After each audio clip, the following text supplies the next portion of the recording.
in the 1980s. And we're going to try and make this go by quick here, folks. I put a little background music in there as well, just so you guys aren't nodding on me. Bronze, can you see that okay? Yeah. Oh, wow. Here we go. Let's take her away. PC Paint, releasing in 1984 and bundled with Mouse Systems input devices thereafter.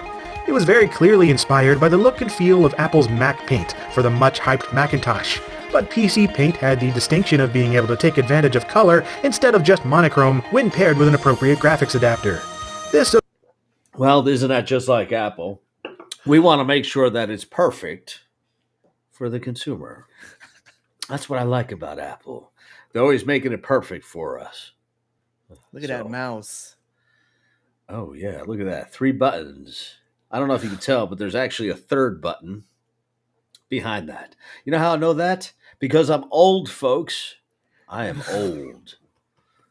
All right. I remember before there were color computers. Oh, man. All right. Let's keep going. Moving right along. This, of course, led to further competition in the IBM PC space, most notably with PC Paintbrush from Zsoft Corporation. This debuted in the later part of 1984 and was a pretty blatant clone of PC Paint, making it a clone of a clone, but it was enough to get Microsoft's attention. You see, Microsoft was hard at work on their own arguably Macintosh-inspired software, which they called Windows, and they were looking for fresh applications to bundle. And that, what you see there for all of you young folks out there, that is a magazine article. That's all I got to say about that. If you don't know what a magazine is, well, damn.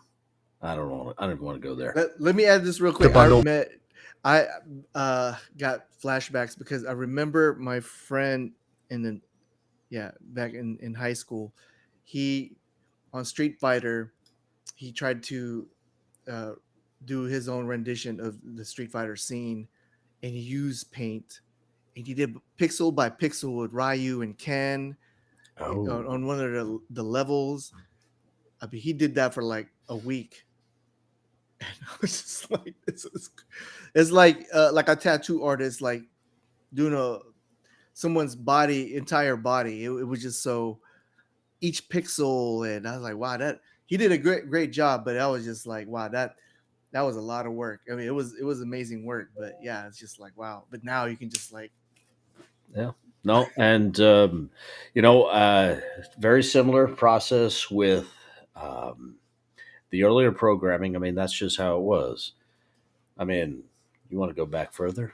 Think about the Etch-a-Sketch. Ooh. That's all I got to say about that. All right, moving right along here, folks. With it.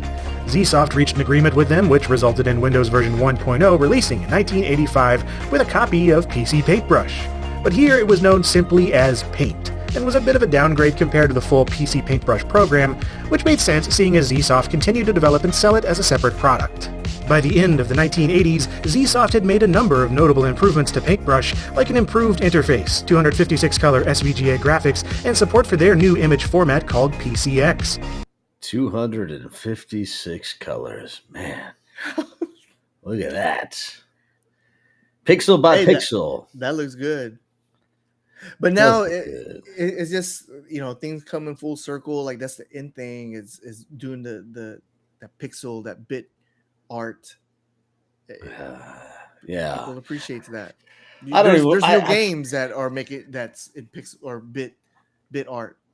Yeah. So I feel like I want to talk about that, but I'm going to have to save it. I'm going to have to reel it back. I learned a lot early on in the NFTs years ago.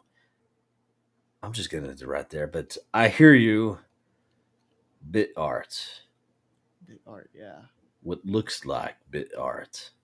Man, don't reel it back. Now I'm curious which one to say. No, I'll save that for another time. But it does look at that. I can tell that's a hot dog. It's a beautiful hot dog. Anyway, how did they do this? I mean, was it a picture and then like it converted? I mean, how do they do it on Etch-a-Sketch? It's just like you you learn. I mean, it's like doing it over and over and over. I mean, So this is by hand right here. this is by mouse. Yeah. But yeah. Yes. So Amazing. beautiful. Appreciate that the work. Microsoft continued to license the product from them and proceeded to rename Paint to Paintbrush, both as a separate product and when it was bundled with Windows 3.0. But after this, the two applications went their separate ways, with PC Paintbrush turning into more of a fully featured raster graphics editor, and Microsoft's Paintbrush continuing to serve its purpose as a much simpler image application. It evolved yet again in 1995 with the release of Windows 95. Oh, the downfall of Microsoft. Windows 95. You know, back in Windows 95, this was actually, they still had DOS. I was able to, oh Lord, I was able to boot up in DOS. I wasn't forced into Windows. What was the downfall? Because 95 was really, it was. Because that's when folks got comfortable with Windows. Oh, They said, oh, well, we don't need DOS anymore. It's not for the nerds, the geeks. It's for the everyman. It was for the 95%ers. Oh, all right. Fine. I don't like it, but I'll accept it. It's a good comparison, Bronze. Yeah. Where it reverted to the name Paint. At its core, it still worked a lot like Paintbrush, but the interface was completely redesigned while adding support for custom color palettes and higher color depths. The Windows XP release was the next big overhaul in 2001, natively supporting the popular JPEG and PNG file formats, as well as being able to directly acquire images from digital cameras and scanners. Windows 7's release marked another overhaul in 2009 to coincide with Microsoft's Ribbon interface, along with a variety of new brush styles and anti-aliasing capabilities. Finally, in April of 2017, Paint 3D was released to the public through Windows 10 version 1703. Paint 3D. What? Was I sleeping? Yeah. Well, I think this is when Adobe was kind of like reigning. Oh, Adobe. No, please, come on now. I've been using Adobe since I was a kid. Yeah. Paint, meh. Yeah, came with Windows. Cool. Yeah. But to this guy's point, he says at the end, this is kind of why it's impressive. Because it came with. Most people used it. Because if you weren't playing solitaire, you're probably playing around with Paint. I remember solitaire when, like, if you go to the store, like at Best Buy or whatever, Micro Center, they would have just the desktops laid out there on the showroom, and that's all you had. That they had was the solitaire. Good old solitaire. Like, so old people click and yeah, or when you have no friends. Yeah, just like me. No, that's all right. I got a friend now, Bronze. You're my friend. Yes, I am. All right. BFF Bronze. All right, moving right along here, folks. This was initially thought to be a spin-off of Paint with a stylus-friendly interface and basic 3D modeling capabilities, but it now seems that Microsoft intends this to be the future of Paint. So my question is, will Paint 3D end up having the same kind of legacy as Paint did? Time will tell, I suppose, but somehow I doubt it. Alongside Solitaire, Paint is probably the one bundled Windows app I've wasted the most time with in various study halls and crappy jobs over the years, and like I said, I still find it useful for very basic image manipulation. And I don't know about you, but I always enjoy seeing people do ridiculously impressive artwork in Paint. And I don't just mean stuff that looks realistic, because Paint could do some utterly fantastic pixel art as well. There's something beautiful to me about doing wildly complex things with arbitrarily limited resources, and Paint is pretty darned memorable for that reason. Dalle 2. Now, this is where things get interesting. Paint. Talent. No. Now, I gotta be very clear on this. Because doing the research into Dalle 2 and kind of getting an understanding of what that looks like, there is talent here, but it's not what you think. They refer to them as phrase engineers, paragraph engineers, those that understand how to interface. Now, if you remember on the early days of Google, when it was Boolean, um, and if you don't know what that is, look that up. They basically, you had to be very specific. You had to wordsmith your search in a particular manner to get the particular results. So what it started to do was train the users how to basically use Google. And if you weren't putting in the right search criteria, well, it would bring up something that you were not even close to be looking for, which could have been dangerous. This is kind of where we are at with Dalle 2. You can put in a particular phrase that you're looking for, and well, it may look awesome or it may not. And if you're getting stuff that is looking awesome half the time, then I recommend you look into what it means to do Dalle phrasing so that you can be a little bit more successful in the space. No, that's definitely the skill of the future with all these AI technology. And I think they call it prompt engineering. That's the term that they're using.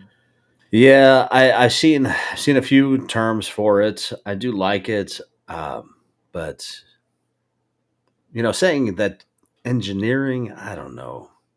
I feel like It could that's a change over little over. time, but Oh, you know what? Honestly, it's like anything else. We talked about it earlier. Focus on the 95%, like Google eventually did, and that's how you'll be successful. That's what has to happen here. They'll get to it. I'm confident of it. But you want to use it now? I guess become a Dalle. What is it? Phrase, word, prompt. prompt engineer. Love it. All right, let's see what this is all about here, folks.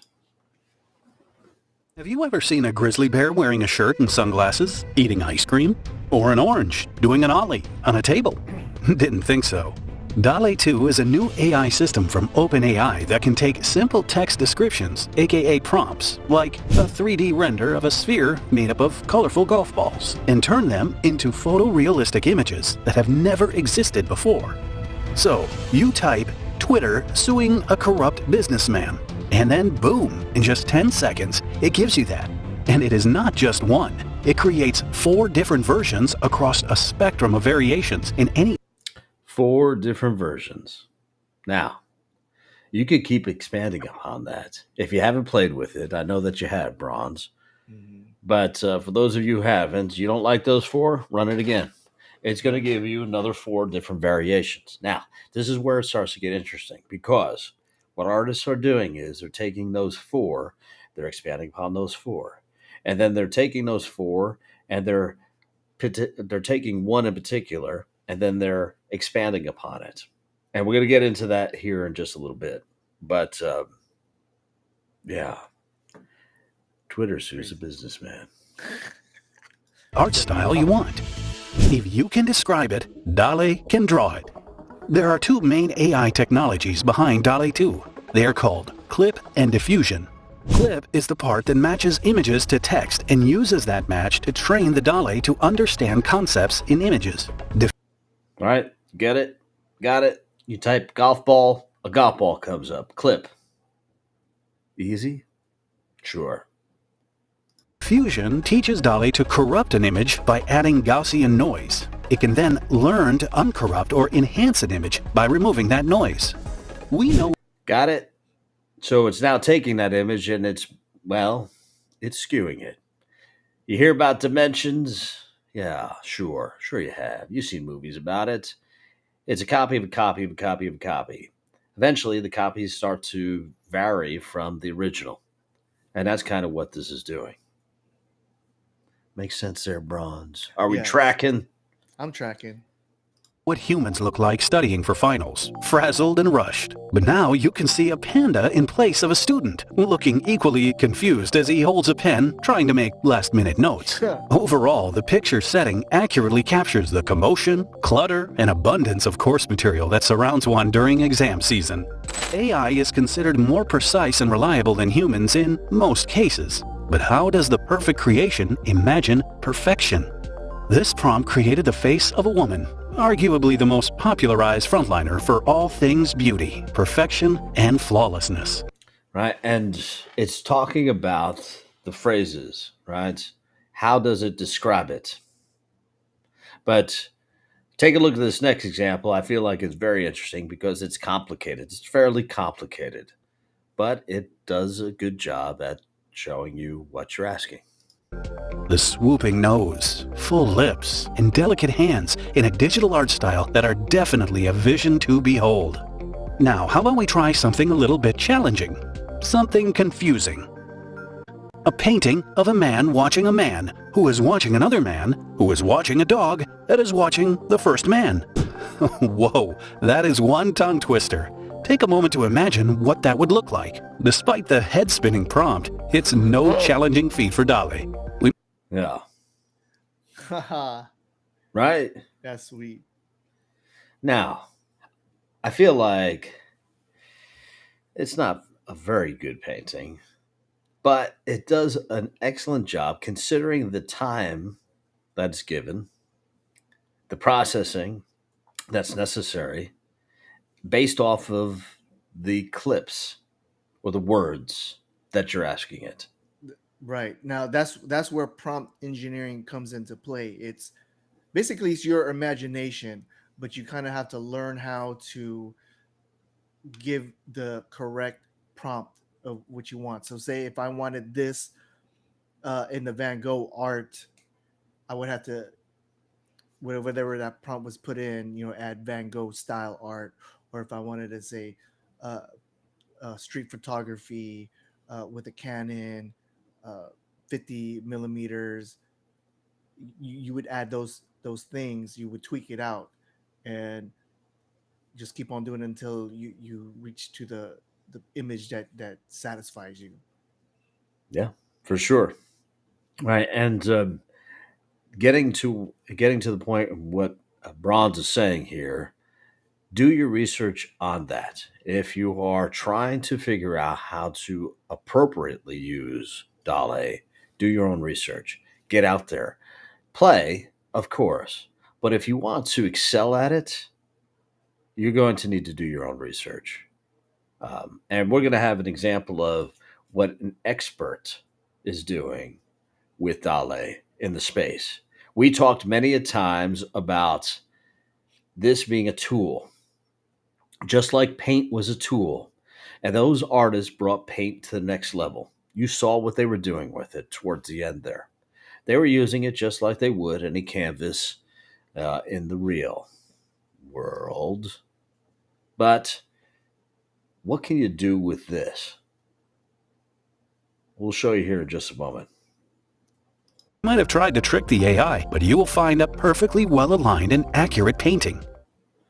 And here's that example. Tuning out of starlight, the innocent lifetime flickers and flashes under a canvas. No, nobody seems worth it, while the feeling's sophisticated. The view is so restrained. The past is nearing closer and closer, I fear. So let's just cut the bullshit and tell me who's independent. If I'm little in and your life's escaping your mind. Wow. Keep in mind, well, the air ain't as free as it used to be, but that's quite alright when you're still 18, it seems to be. And I'll tell you who. And we'll stop it right there just for a second, right? And as you see the landscape change, understand what the artist is really doing. The artist is taking the particular image and rendering it back into Dale. Wow. And then it's coming up with variations of it. Now, of Yeah. course, they're adding music to the background. That's not through Dale, but Right. So that it's the thing. It's like there's still always going to be artists around. I mean, artists is not going to be abolished, or now, like it's just any other technology. If you have the skill, you can leverage this technology and push your product, to the next level. This is just amazing. So there was all the, earlier this year we were talking about like all these. There was a group of anti AI art AI, but now you're seeing artists leveraging AI and pushing their work to unbelievable. This is awesome. It's like a video now, right? I mean, Well, I guess it's and turning then into a video. that's what it is, right? And think about what they're doing now, and but understand too that what they're doing, what you're seeing here, is not easy. This takes a lot of time and effort and energy. I almost feel like if I was doing this based off of the speed and if they got good at the accuracy of finding those appropriate images and then splicing and putting it together, finding the right music and making it timed properly, you're very easily talking about days, if not weeks. It's not. Hmm. This is not something that you create overnight here, folks.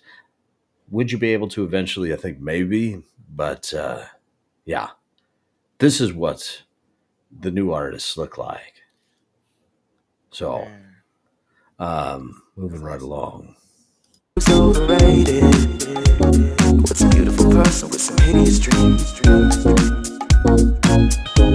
While the lining isn't silver, we're verging on the side of the road that'll take us home. The edge of us getting weighed. Read about your life in your local papers. Realize the end of us is getting near. You're just a droplet of paint trickled off your canvas. Delirious. Yeah, Whew, man, right just now. awesome. It is. They did a really good job. It's a really good mashup. You'll see a lot, not a lot, but a few of these out here that are really kind of pushing the limits and kind of basically finding their own brand. Yeah, Um, and a lot of the artists, I feel like, are not getting enough credit. And but they're still continuing to move forward. But isn't that usually how it always works with artists? that's Not yeah, everyone's going to make it, and there's a lot of great ones out there, and maybe they're not great until they're gone. right. Isn't that usually the case when it comes to visual art? Right. But Now with the AI technology with AI art, you could say it's leveled the playing field. I mean, someone that's not as artistic can use it on their own to make like basic images or basic work. yeah, for sure. But No, if you want some real good work, yeah, you can get an artist that uses AI. I mean right now. But I want to say you had mentioned bronze. I mean, you could almost start to tell what looks like AI art, right? You start to get an eye for those that are putting it together. Right. I Um, think it's gonna change though. It's gonna evolve. yeah, I mean, sure. There's no question about it. It's going to evolve. Um, but this is kind of, again, folks were afraid of it. Understand it's nothing more than a tool, just like back in the day when Photoshop was a tool. Mm-hmm. Yeah. That's you're gonna say, well, it's not art. It's cheating. Okay, or it doesn't. No. If Right. you want to be a real artist, you got to use a paintbrush or a pen or a piece of paper. You know, no, Yeah. it's just the People future. that's a lot of people's reaction. Most people's reaction is when there's something new, they kind of like frown upon it until it warms up. They get warmed up to it, and they eventually use the technology. Yeah, no Yeah. question. Yeah. So But that was great. we hope you appreciated that mashup. That took me a little bit longer than I wanted to. Um, thank you, YouTube, and thank you, other tools to rob YouTube and mash them together. Oh man, I hope I don't get banned for that. Maybe we got to bleep that out. So, Bronze, you want to show us a little bit what's going on in chat, or do you want to save that for the I next was gonna time? say, yeah, let's save that. We're at the hour already, and maybe we can share that with a guest. Yeah. Okay. All right. I think that's a good idea. We're not going to say who the next guest is, but maybe a big one. We'll see. May not. I don't know. Bronze, as usual, we certainly appreciate you, as always. Appreciate you. Any final words from you, brother? Be sure to like and subscribe the channel if you like this conversation, this content. Oh, like and And subscribe. Yeah, comments down below. Give us a thumbs up. Only this finger. Please only give us this finger. It's family friendly, folks. But we appreciate you as always. Thanks for joining us tonight, whether you guys are live or watching this, well, in the rear view. We'll be right back next week, folks. Thanks, everyone. Peace. Peace.